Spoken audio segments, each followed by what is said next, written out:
สบายดีมื้อนี้มาพบกับข่อยแล้วสองคำนางสาวลาวเด้อวันนี้ข่อยสิมากินตำมาม่านะเนื้อตำมีผักกับข่อยก็มีมะเขือ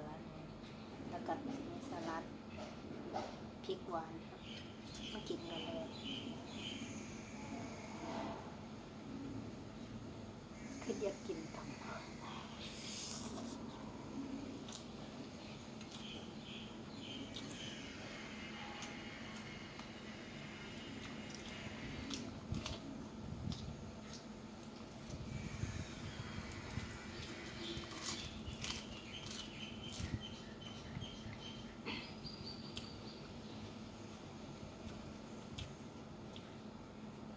มาม่านี่แซ่บไหมผู้ใดบ่เคยกินลองเด้อ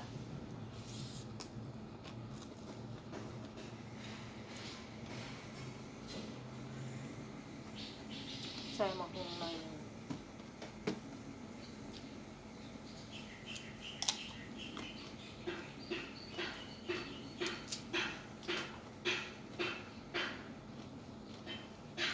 ที่ได้ยินเสียงดังหน่อยนึงเพราะว่าหลังบ้านก็จะเฮ็ดจะสั่งตึก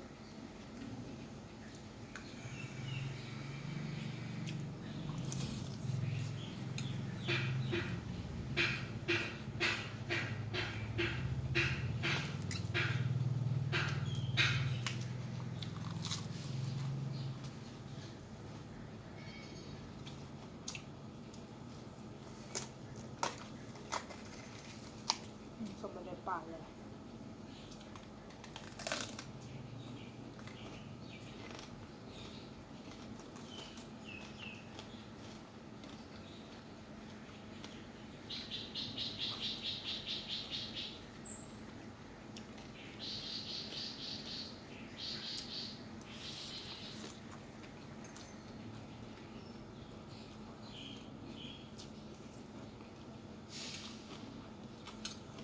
กรอบดีแซ่บประเดี๋ยวโคตรเหม็นเลยแต่ว่าข่อยหอมเห็ดยำมงม่วงให้เจ้านายกินเพื่อนจะกินมาได้ประเดี๋ยวเหม็นปด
นี่ก็กรอบ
ซับค่ะ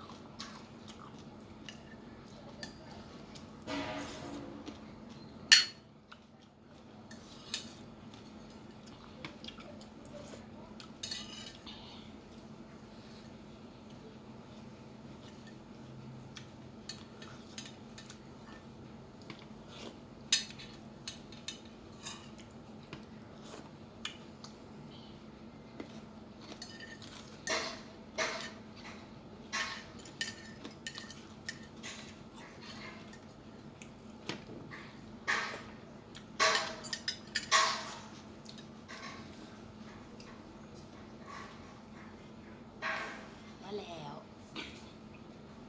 เผ็ดเผ็ดบ่เผ็ดเบิ่งปากเอาแต่งไปมักพริกอันนี้นะบ่เผ็ดแต่ว่าเวลาเขากินเข้าไปนะในปากมันบ่เผ็ดแต่ว่ามันแสบดึงฝีปากเลยเนาะแดงมันเลยคลิปนี้ก็จบซ้ำนี้กันเด้อท่านผู้ใดมากก็อย่าลืมกดติดตามให้คอยเด้อเป็นกำลังใจให้คอยเลยเพื่อได้คอยได้เห็นคลิปใหม่ๆเนาะเว่าก็อยากกะกะอาจไปดูยังเพราะว่าถ่ายคลิปใหม่ๆนะมันก็บ่ชินมันบ่ลืมกล้องอะเนาะเวลาเว่าก็อยากอายเนี่ยก็ฝากผู้ใดเห็นก็ฝากไลค์กดติดตามเลยอะบางวันก็หลับไปก่อน